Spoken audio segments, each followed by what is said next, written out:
Hey guys, today I'm going to tell you how to fix Bluetooth issues on your iPhone or iPad. If you're using any iPhone or iPad and you're having Bluetooth issues, let's see how can you fix them.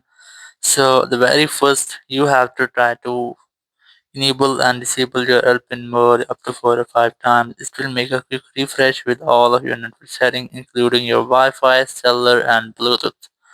And after doing that you have to simply open up the settings here. Go for Bluetooth section and you have to try to enable and disable your Bluetooth up to 4 or 5 times.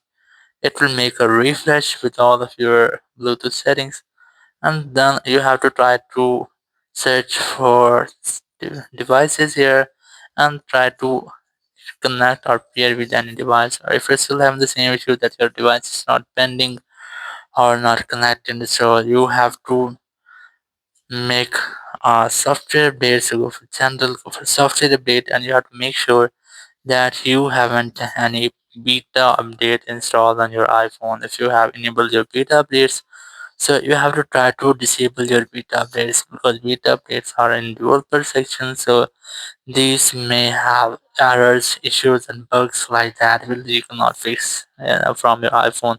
So you have to try to disable your beta updates and try to get an official update on your iPhone and update your iOS version. And after doing that, you just have to go for settings again. If you're still having the same issue, go for general from here, go for transfer reset iPhone, select reset network settings here and enter your passcode. Then select reset network setting from the confirmation message pop-up. And once you have done, it will reset all of your network setting. It will not delete your data. So you can easily try this. It will reset all of your network setting, including your Wi-Fi, cellular, your hotspot, and also your Bluetooth. So you can easily try this fix. And after that, all of your Bluetooth issue will be fixed. Thank you very much for watching the video. Until next video, bye bye.